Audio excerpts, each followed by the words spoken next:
Good morning, everyone. Welcome, welcome.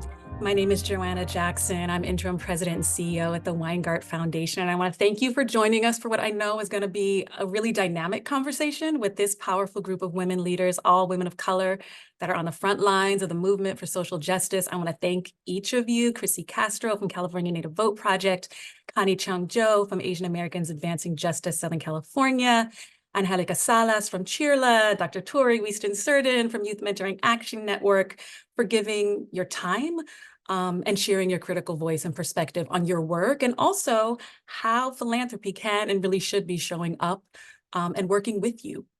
Conversations with women like you, this is actually the best part of my job and certainly my day to day. So I'm excited for this. And at Weingart Foundation, you know, we are committed to supporting and growing movements for an equitable and just Southern California where all, and I mean all, our residents are able to live with dignity and truly thrive. And as racial justice funders, there are several things I think it's necessary for us to do. And that is one, to be able to speak honestly about our history, to understand racial disparities and root cause, and to be able to name difficult issues like anti-Blackness and Native erasure that have been at the root of racial injustice in this country as we work to build what will hopefully be a truly multiracial democracy. And in our practice, it's important that we continue to center and listen to our communities that are most impacted, that we lead with trust, that we focus on strengthening the infrastructure of organizations, of coalitions, and of leaders that are working in communities of color that are building power, and focus ultimately on changing systems and structures so that we all can truly thrive, and that systems and structures work in service of everyone. So I'm anxious to get started. I want to let you all introduce yourselves. We know the most important resource in this work are our people. So again, thank you. That must be sustained. And I want to hand it over to you to introduce yourselves. And my opening question, typically I think we've all done these kind of webinars and we talk about, what's your why, right? Or in your, in these panel conversations, people want to know what your why is, what inspires you. And I do want to know that, but honestly, as I started my day early this morning and I think about, you women, all that you hold, what I also sit here and think about, with you all is the how, right? How, as women of color leaders in this work, how you balance, right? How you move through. So, please introduce yourselves. And, if you want to talk about kind of your why and how you do this, why you do this work, but also feel free to touch on also how, and have a real conversation as women leaders in this work. And Angelica, why don't we start with you? Good morning, everybody, and thank you so much, Joanna, for inviting me to be part of this incredible panel be part of a panel with women that I so admire and I work with every day. My why. I'm an immigrant from Durango, Mexico. I came here when I was a child to be reunited with my family, with my father and my mother who had come to work in the United States. My father was a construction worker and my mother was a garment worker here in the United States. So my sister and I came, and we came here, crossed that river, those mountains, in order to get here to be with my family. And I will always thank my father and my mother for making that decision to reunite our family, even if it was in the circumstances. So, of course, I lead CHIRLA, the Coalition for Humane Immigrant Rights, whose mission is to create a just society fully inclusive of immigrants, and also to advance the human and the civil rights of immigrants and refugees. For me, I have seen the pain, I have lived the pain of immigration policy. So mother who working the garment factories was, after a worksite raid, was picked up and deported. I was a child when this happened. I saw my family, who arrived to this country in not the traditional, no planes, no automobiles. It was just literally walking to this country. And so just lived what a lot of our families experience. But the reason I do what I do is because I also have experienced what it means to be fully recognized in this country. We were able to legalize our status after my mother was able to come back to us. And I saw in 1986 how so many of my family members, after the amnesty passed, how their lives transformed. And so I do what I do because I know that there are so many people in this country, 11 million of them who are undocumented, who are not recognized, who are waiting to live in this country with freedom and tranquility. So to your question of the how, I do it with, I always say, I always thank my sisters and my mother.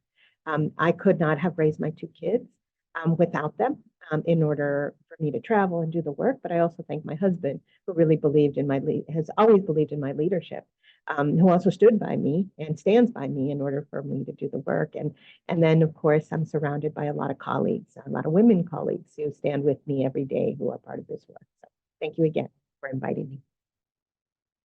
Thank you, Angelica. Yes, and it is, we all need a village and a community around us to make this happen. But thank you.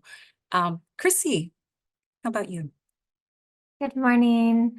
Yat shie Chrissy Castro Yanishie Nakaidene Nishli Hanagani Bashashin. Good morning, relatives. I am Chrissy Castro. I am Dene and Chicana, born and raised and still reside in Tongva territory. And also very happy to be speaking with these amazing women. And the why for me really goes back to the sacred responsibility and really the privilege of being, I feel like a divine spirit creator moving me into this work. It's not something I set out to do in my life. I didn't even think I would graduate from college or go to college. So I really feel like there's like something much bigger that pulled me in. And it honestly has been the greatest source of healing. It has been something that I feel like my ancestors have guided me to. I grew up in Lincoln Heights, Northeast LA, and my family, my Navajo side of my family, we had relatives that lived in like El Sereno, and we had other Native families that we connected to, but when we also went to like community events, like powwows, but when I was about 12, we kind of just disconnected from the community. And it wasn't until I did American Indian Studies grad school that I realized that the biggest urban Indian center was less than 2 miles away from where I grew up. And we had no idea. And so, going through the American Indian Studies program, I really learned that my family's experiences were not only not an individual experience, they were shared by so many other Native families that were very much disconnected from Native community, and that it wasn't accidental. It was very intentional. It was based on U.S. federal Indian policy and all of the assimilation, all of the harms that have been done over generations. And so, why I do this work is because I felt so emboldened at that time. I started doing youth organizing, like, okay, we shouldn't have to go to grad school to understand this. So I started working to politicize young people, still do that work. But, that really just set me on this path of which I feel like I've had so many teachers and elders and co-conspirators around creating change and healing ourselves in the process, but not only for Native peoples, but for all peoples. So we talk about the legacy of these lands. We were here since time immemorial, at least for tens of thousands of years, if you want to put it in that kind of perspective. But we had no prisons. We had no child welfare systems. We took care of our families. We did have social stratification, but it was everybody had their basic needs met, right? So we had gender equity and power and ownership. And so a lot of the things that we're fighting for, we have already had, and these lands have had. And so we talk about the sacred memory of these lands is not only for us in restoring, the ways that we can live with dignity for all, but we want that for everybody that now inhabit these lands. I want to hear from other panelists. I will share more later, but I will leave it there for the moment. Thank you so much, Chrissy. And it hit me so deeply when you talked about the responsibility, the calling, your ancestors guiding you. I appreciate that, and that resonates with me too. So thank you for sharing that. Connie. Yes, thank you so much, Joanna, for having me. I'm a second generation Korean American, meaning I was the first person in my family born in the United States. Both my parents came from North Korea, and they were born around the time of the Korean Civil War, and they fled south. So my family were both refugees. And when my mother made it, and my father met, she made it very clear that she was moving to the US because as a professional woman, she didn't feel like she had many options in Korea, a very Confucius patriarchal society. And she felt that America is where she could live her full life and where she would like to have children and raise her family. So my parents came to the US and I was born here. And growing up, I had some vague notion that I wanted to do things that would better the world. And for some reason, I thought law school was the right answer to do that. So I went to law school and I worked as a civil rights lawyer for a few years, for about 6-7 years. And I was doing public interest law where I thought the work was good, but I didn't really like being a litigator.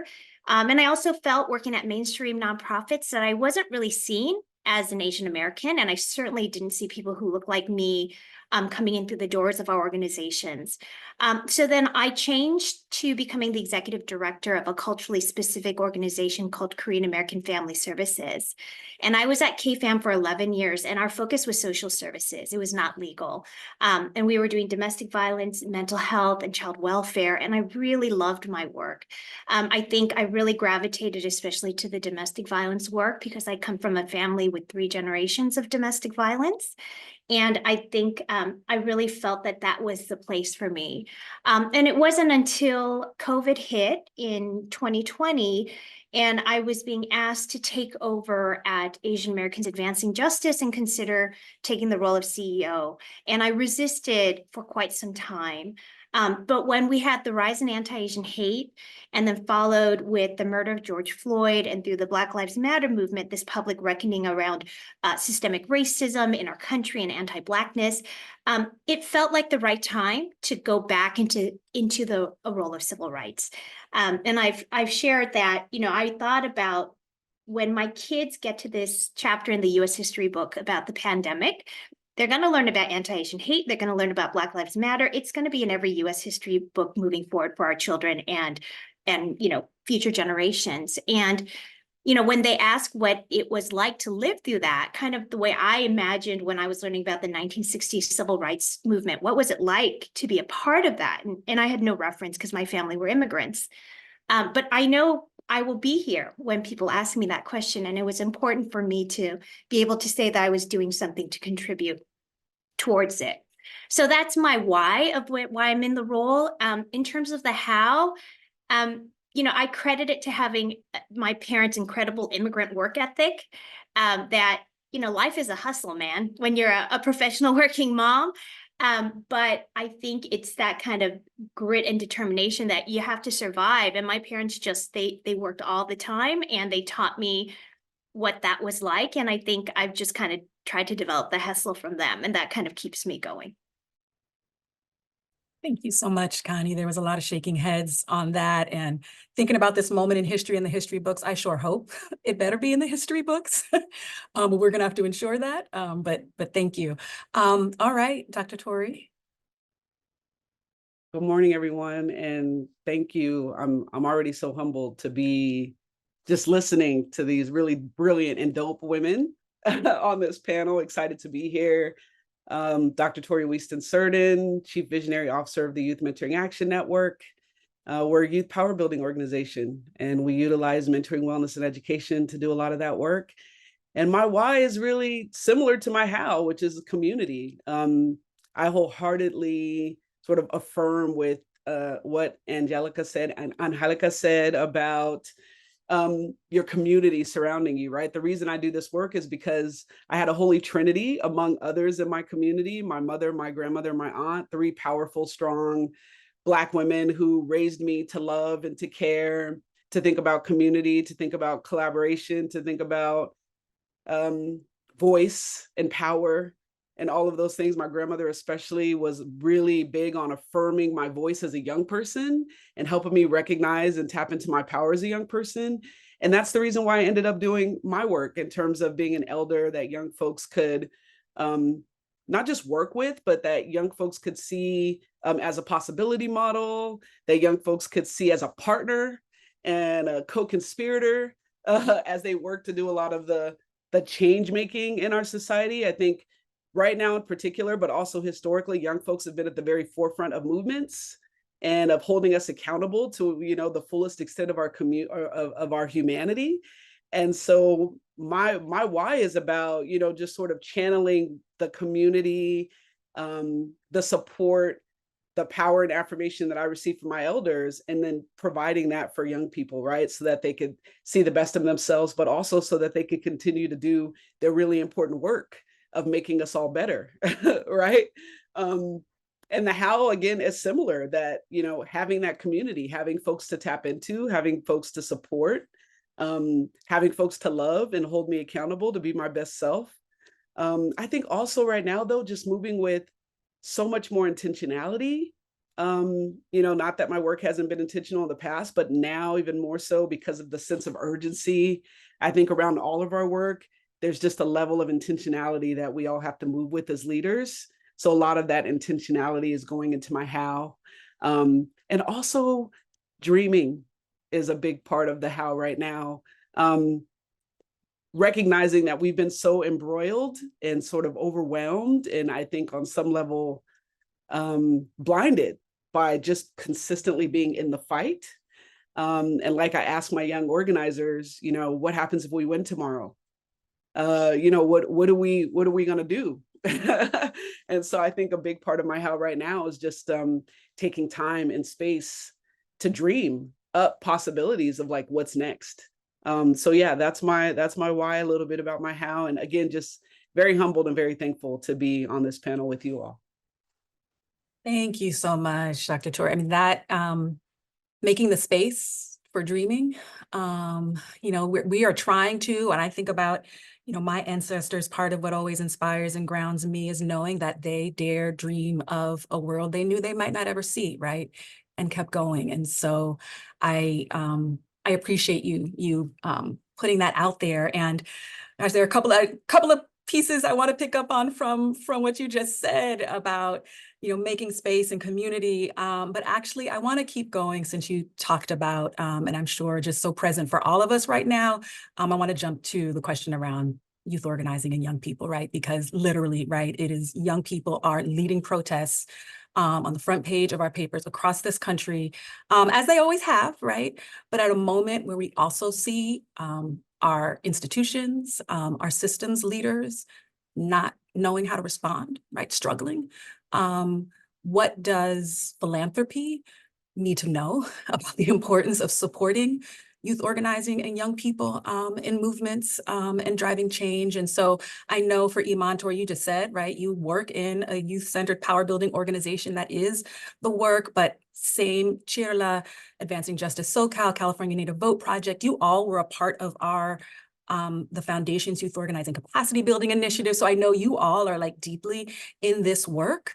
And so I just would love to hear from you, you know, whoever wants to jump in, but I don't know, Angelica, Tori, if you want to come back and just talk about, you know, one, why it's important for you to do this work, but also, you know, what philanthropy really needs to know. What are we getting wrong? What do we need to get right?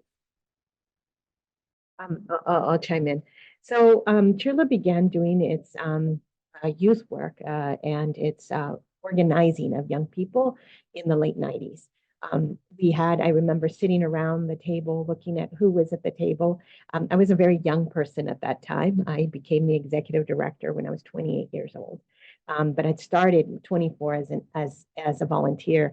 And we talked about a collective of people of all ages talking about movements in this country, movements internationally, and that no movement is ever successful if you don't include the power, the leadership of young people.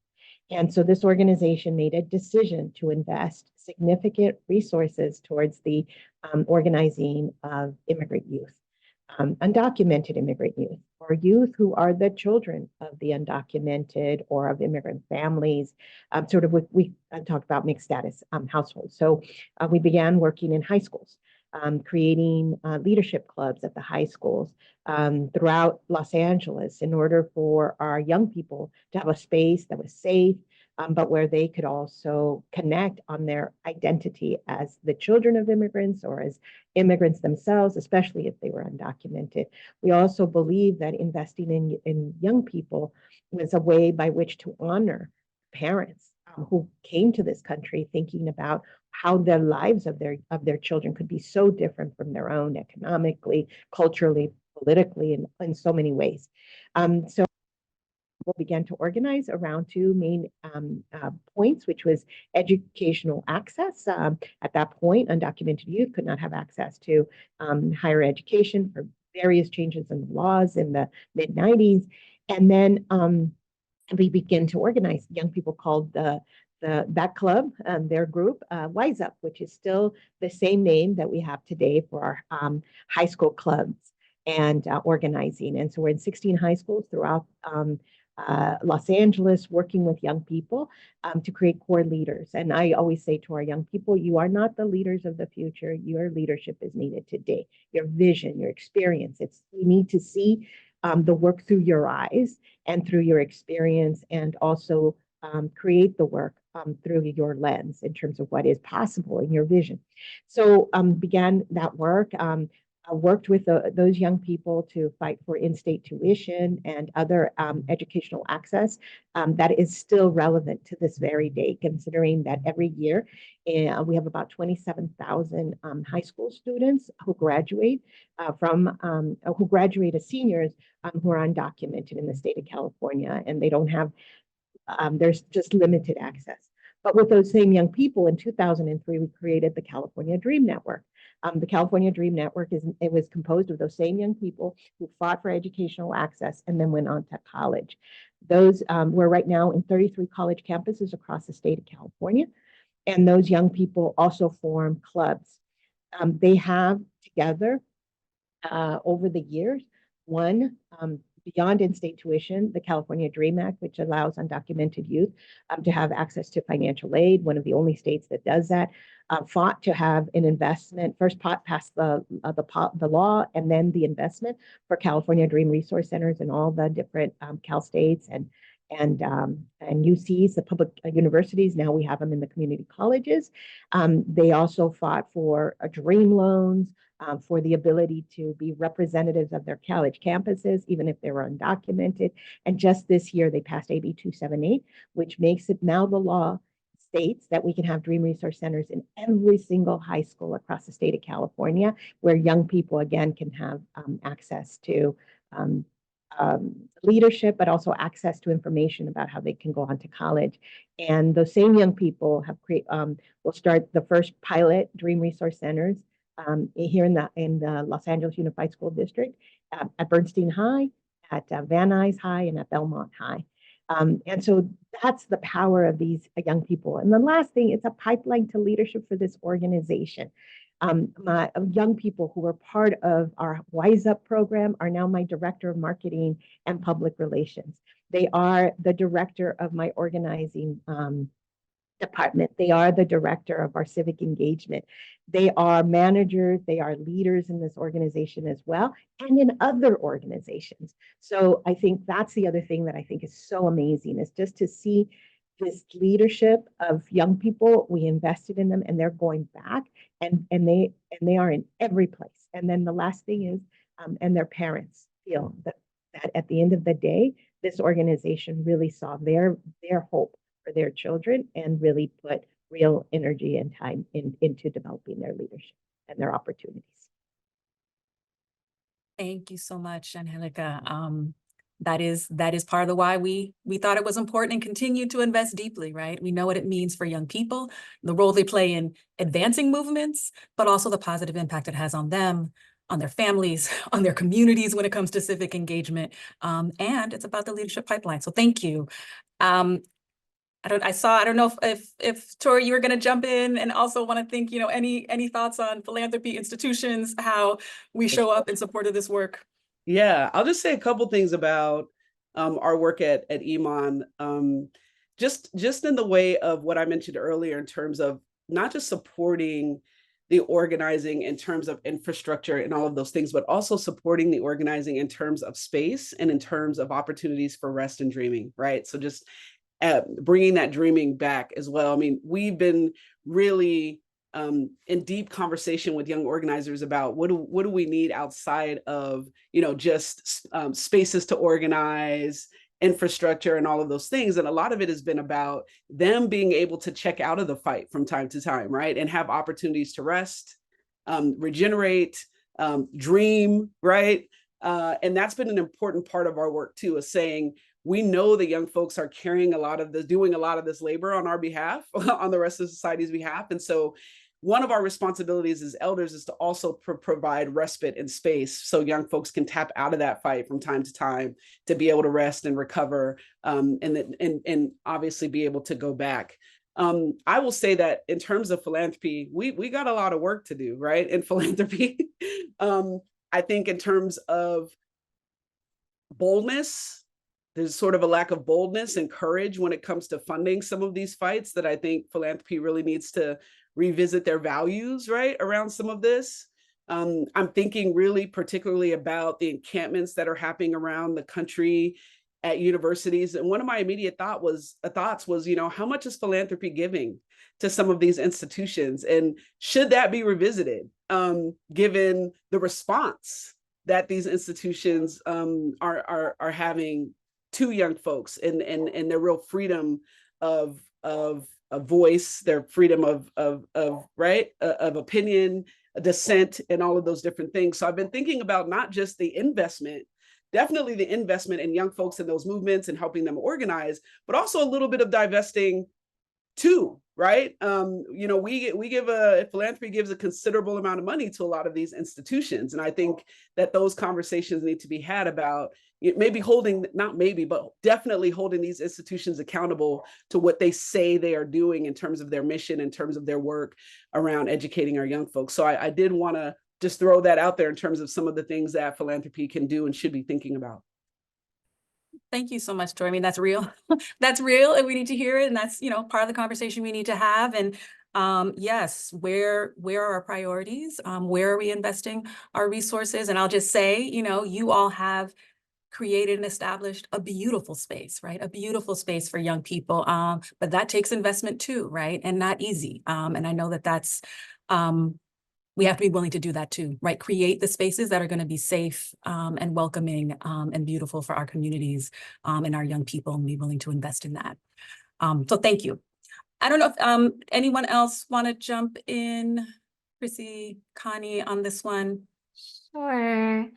So I just really resonate with both with Angelica and Tori shared when really thinking about our young people. I think about a lot of things, but one of the things is, you know, in the movement to pass Indigenous Peoples Day in the city and the county of LA, which honestly, I was very naive. I thought this was going to be like a walk in the park. I'm like, oh, we have a majority people of color, quote unquote, progressive, you know, city council. This would be like a 3-month process. It was 2.5 years, y'all. It was really, really tough. But you know, through that whole process, I felt we got so much stronger as a community. I think we realized and we're up against, oh wow, even our friends have really limited knowledge about Native peoples or Native history. And it's understandable. It's not in our textbooks. Like, where would you understand that unless you're in a relationship with a Native or Indigenous person? But you know, in that fight, we were really in spaces where the opposition, they were like one generation. It was very much like, you know, being in the room, we were trying to facilitate understanding, learning across our communities, you know, trying to approach it in a very human-centered way. And yet when I think about who was in the room from our community, it was baby to elder. It was like, you know, stroller to, you know, elder people and everything in between. And we really took that on to say that we center our young people, but we understand that they are living in a context of intergenerational community. And we want to bring forward the beauty, the love, the care, all of that every generation brings. And so it feels like a very Indigenous way of organizing. And so, you know, I agree, like when we work with our young people, we're also working with their parents and their aunties and uncles that, you know, can come and help us with a beading workshop or come and, you know, talk to us about an issue happening. And so it feels like a very much like more comprehensive community building strategy that focuses on our young people.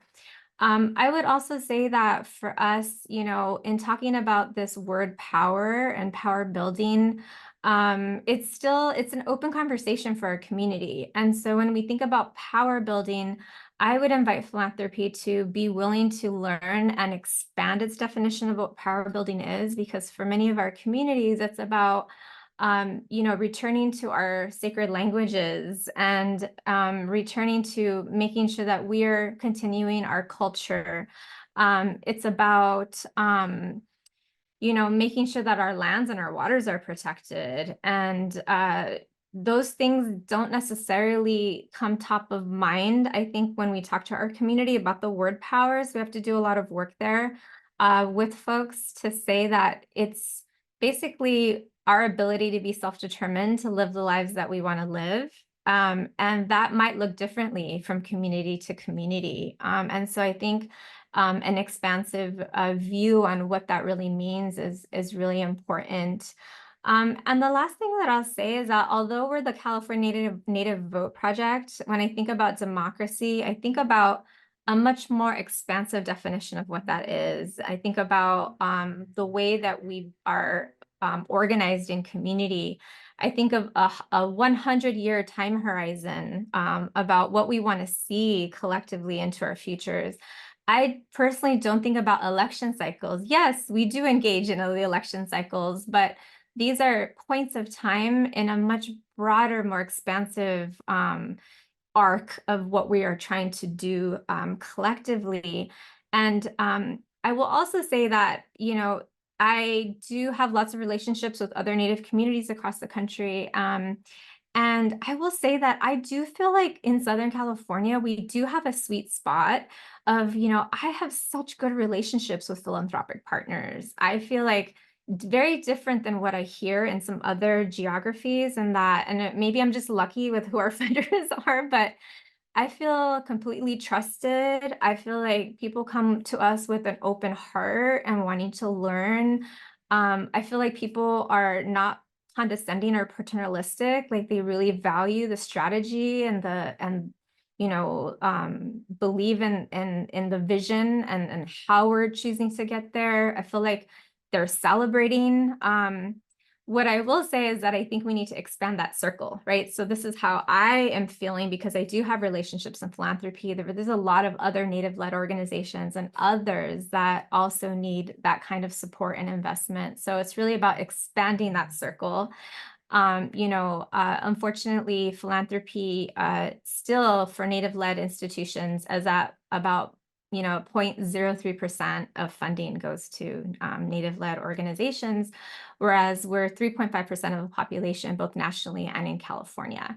And so it's hugely under-resourced. And some of the pushback that I've heard is like, well, there's no capacity, there's no infrastructure, but we don't have capacity infrastructure because we're not getting the dollars. You know, it's not that we don't know what to do or that we won't be responsible with holding those resources. But it's really that I think we need significant investments and we need to build, you know, not only organizational, but actually like lived built environment infrastructure that represents the you know, origins of this country, which is, you know, Native peoples and Native lands. So those are some of the thoughts that I'm holding as we're having this conversation. Thank you so much, Chrissy. I'm just taking notes and taking notes for philanthropy, and we'll share. And I know we have funders listening too, but we'll share. But glad, you know, you have a positive experience. But the power building definition expanding, I appreciate that, right? And that folks need to define that for themselves, you know, what it means to live in their power and have self-determination. So I appreciate that. And you basically answered my next question, which was going to be to you around, you know, what, you know, as you think about civic engagement democracy broadly, right? Knowing that it's not just about election cycle, right? But I love 100-year time horizon, right? If we can even get to 10 years in philanthropy, that's good. But yes, 100 years, push us. I appreciate it. So I think, unless anything else you want to add. I'll but just yes, add one, yeah. maybe two Mhm. things. So one of the things on that 100-year time horizon is when I shared that with some of my sisters in Alaska, they pushed back and they're like, we have a 10,000-year strategy. And I was like, oh, okay. Let me tell you, I'm just thinking too short term in 100 years. So, I still have yet to sit down and really unpack that. But it was really nice, way to shift my own perspective and the frame that I hold around planning.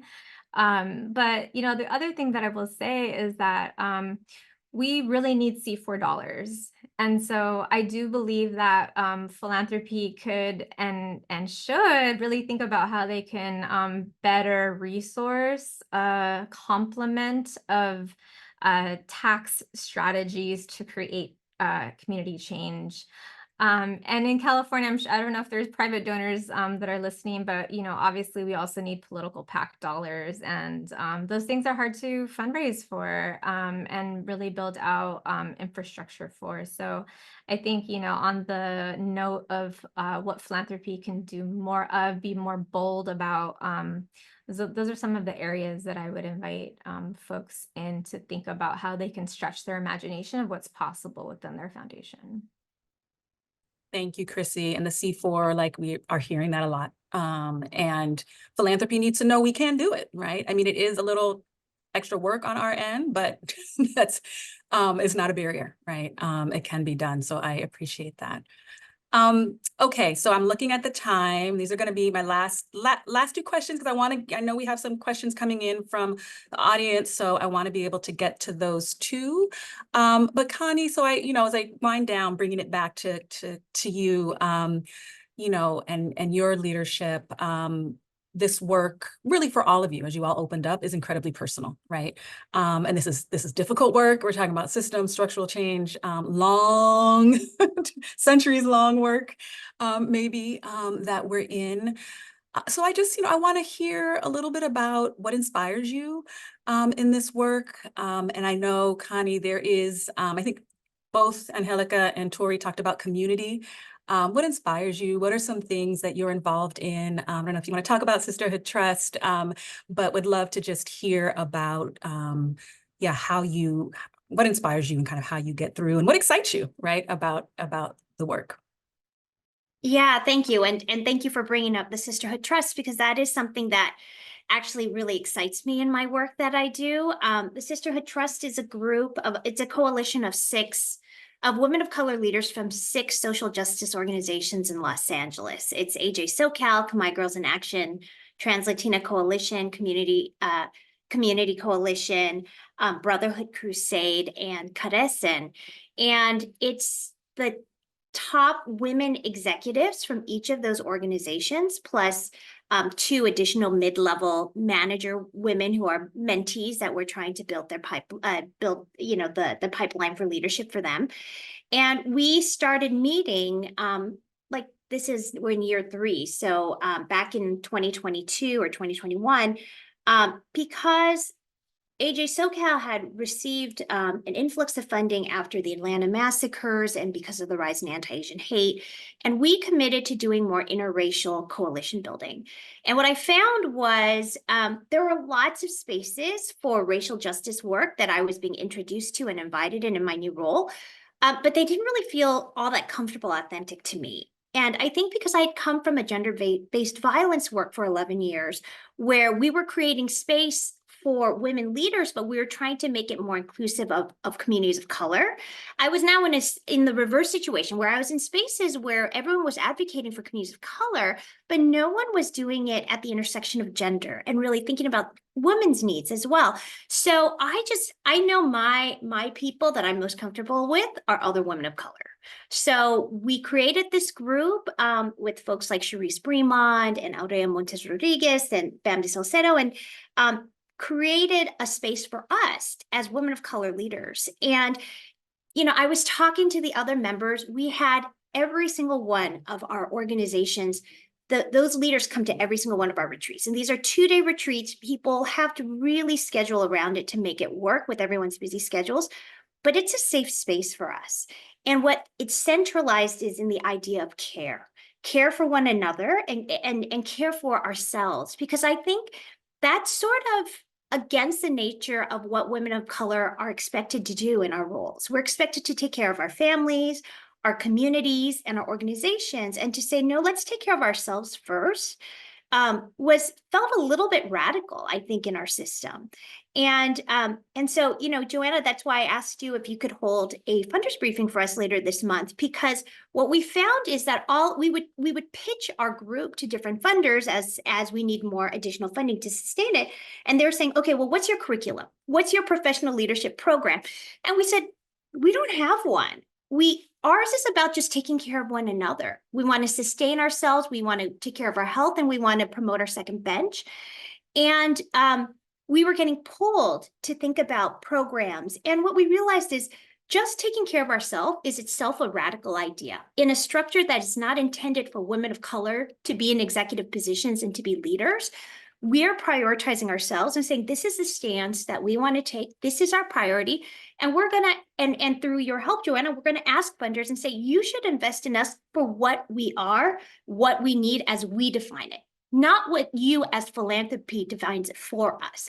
And I think that's a radical empowerment move just for ourselves to be able to say that. And so when, I've talked to other women who are part of our group, and we say, like, this group is really one of the most important things for our sustainability and leadership. If we only meet twice a year, they're 2-day retreats, but it means a lot to be able to find that safe space and have that kind of camaraderie and safety with one another. Thank you so much, Connie. I mean, absolutely, it's necessary to invest in the well-being. That is work, right? Like, caring for our leaders is actually part of the work. It is not, a extra something, right? If you all cannot be sustained, that impacts the longevity and sustainability of these movements that we know are such long-term work. So critical, and happy to be supporting Sisterhood Trust and to help you continue to grow that, because it's a model, right? It's a model, and it should not be something extra, right?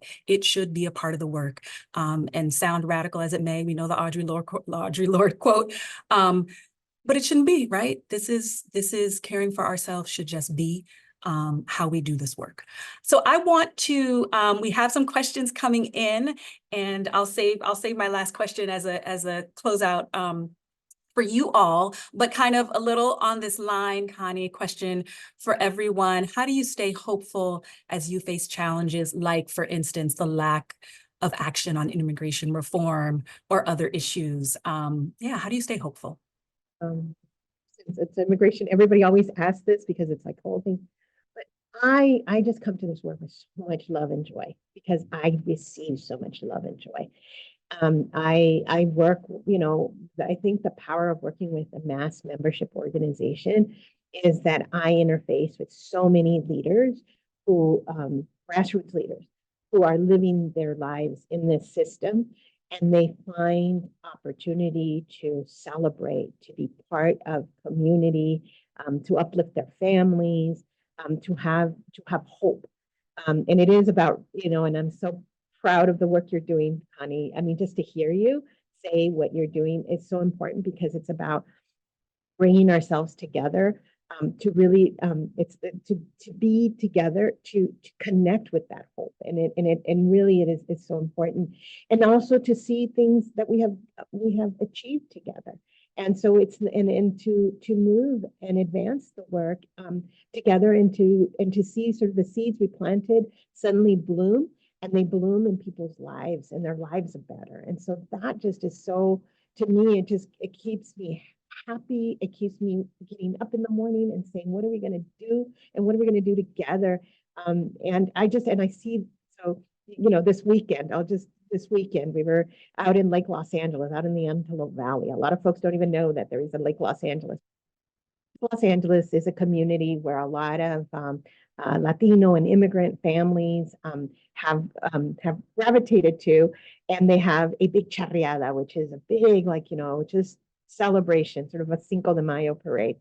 And I just saw families, together celebrating in this community, and the Chirla folks of our members in that region, they put together this most gorgeous float with flowers and music, and it was just so beautiful. And to me, it was just like, yeah, there's a lot of pain in our families. There's a lot of things that are just not moving forward, but we sustain ourselves by being in community and having joyful celebrations and celebrating our culture and being as and I think about the so in this moment, the children that are there, the teenagers that are there, the parents that are there, and the grandparents that are. It's beautiful. And ultimately, the same group, which is the other piece, it's here we are celebrating. That is the same group of these folks who are also thinking about like the next election, and they're like, how do we continue to change this region in order for us to truly be respected and represented? And so it's that combination of things that really it just inspires me constantly. And I love the work, and I love the people with whom I work. And so anyway, maybe it's a little too quick, but that's how I feel. That's how I truly feel.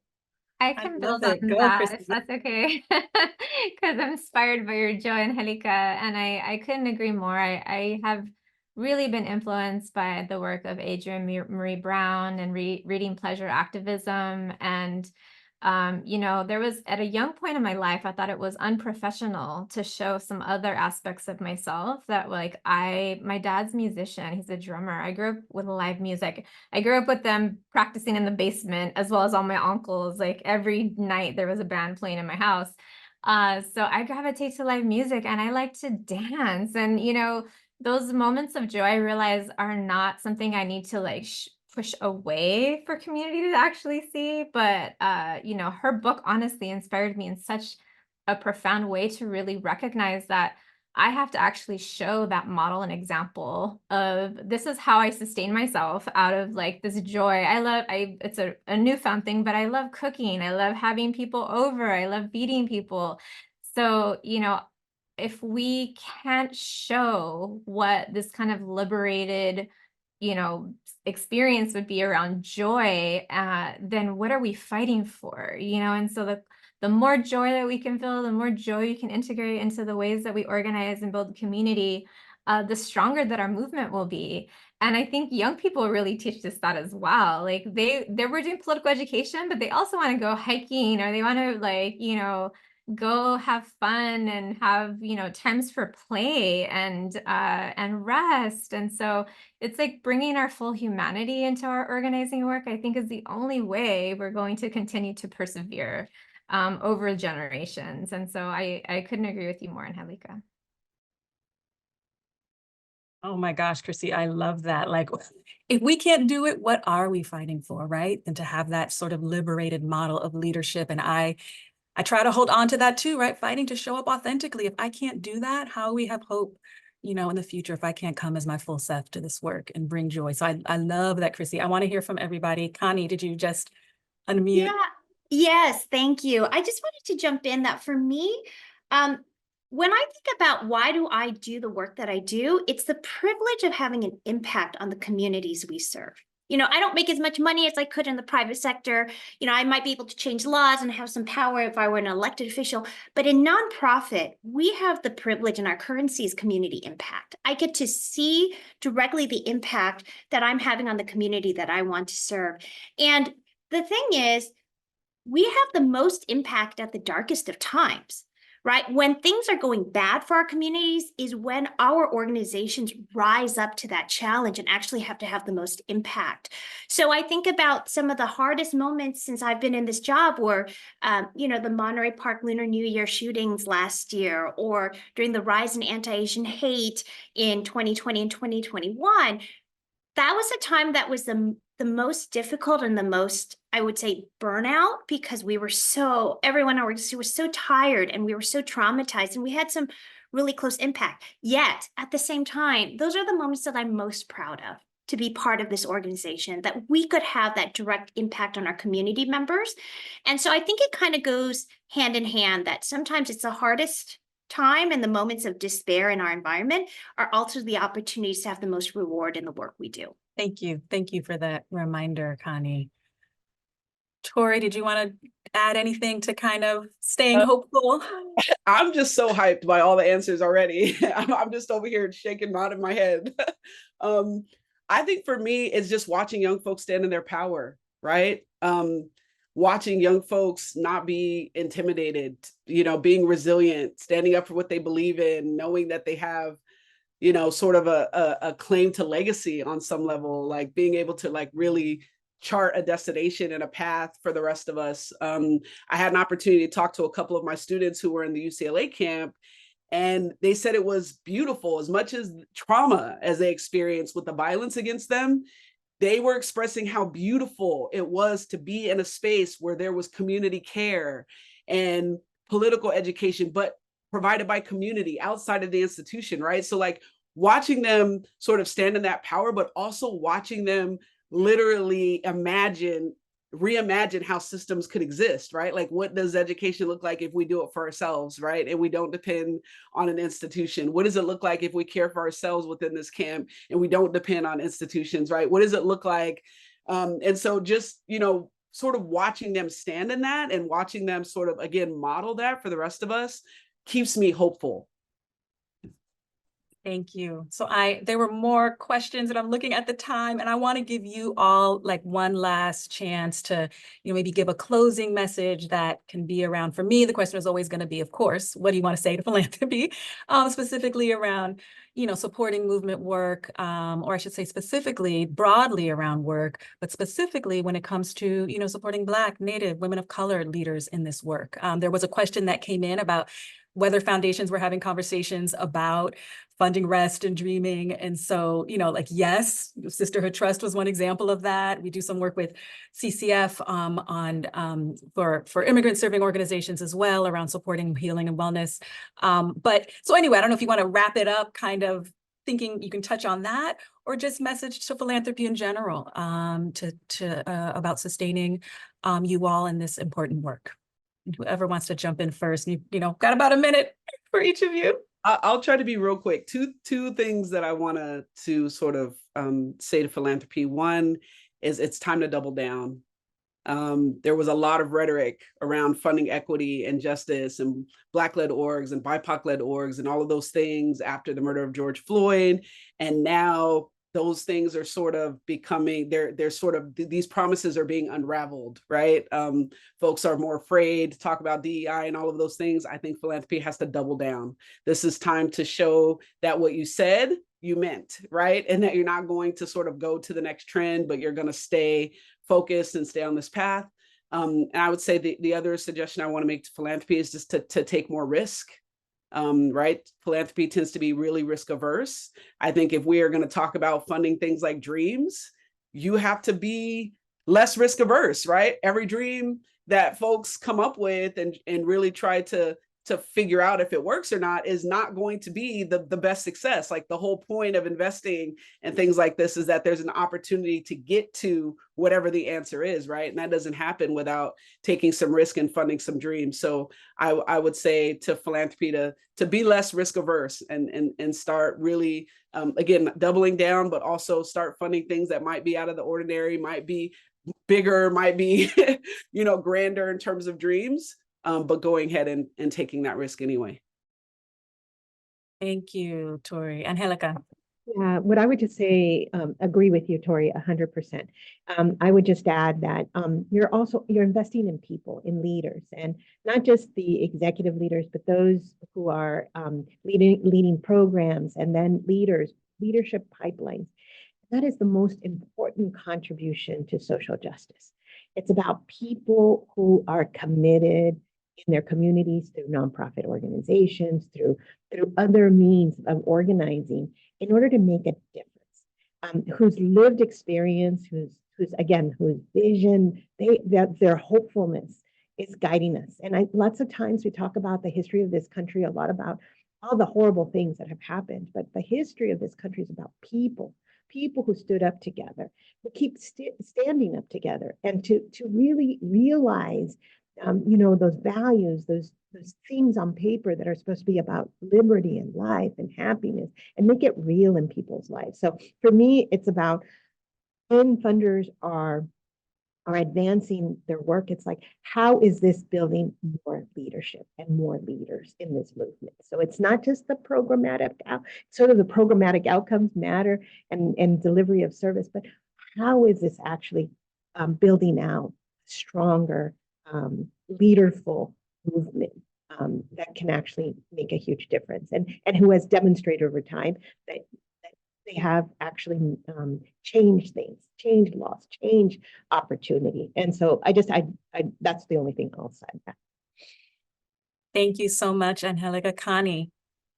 So I would say, I think piggybacking on what Tori said about taking risks is recognizing that funding in these intersectional spaces, racial justice, gender justice, LGBTQ, that instead of being so siloed as how we look at it, when you're investing in things like women of color, you're looking at a space that is intersectional and it's messier and it's not as easy to define as it once was historically. And I think that's a good thing, but I do think it's a risky thing. And I think philanthropy needs to embrace that risk and recognize that, it's a paradigm shift. We're moving away from strictly just program grants. And I know Weingart led this in saying, let's fund GOS. It's about trust. It's about relationships. It's that you already know the organizations do good work. And so you're investing in the organization. Say, you do you tell us what's the best way to use this funding. And even if it's harder to find, even if you don't have the exact same metrics as we once had with programs, that's okay, because you know what's most effective for you. So I love GOS funding, and I see more philanthropy moving towards that direction. And I think it's that investment in us as leaders and in our organizations and that trust that's really important. Thank you, Connie. Chrissy. I would say that in 2019, Governor Newsom formally apologized to California Native tribes for the state's role in the genocide of Native peoples.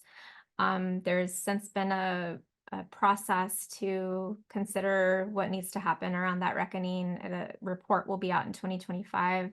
I know that the reparations work is now in the implementation phase as well. And along that line, I do believe that philanthropy has a responsibility of considering where its wealth accumulation came from and really reckoning with its own past and harms that it's caused, and doing its best to address those things head on. And really be brave about how it is going to, move forward and address community. So I would say that would be something that I would love to see. That would be beautiful coming out of our communities. And I also really appreciate this whole movement to elevate and raise the profile of nonprofit and social justice work. It's so expensive to live in LA, and our organizers are facing the same things that our members are facing around housing and houselessness. And we really need to raise the floor so that we can keep our organizers in our communities and not have this push out that we're experiencing across the board. So those are two thoughts that I would love to leave everyone with. Thank you so much. I have got notes on all of that. It's double down, it's take more risk, invest in people and building leadership, right? Embrace and fund intersectionality with trust and flexible dollars, right? Philanthropy needs to reckon with its past, which we are doing, I can say, and the source of our wealth, and then repair, right? What does it mean once you know that? And we need to be raising the floor so people can stay in this work. So Angelica Salas, Chrissy Castro, Connie Jung-Jo, Dr. Tori Wieston, Certain, thank you all so much. I am inspired by your leadership, forever grateful. Thank you, and thank you all for joining us.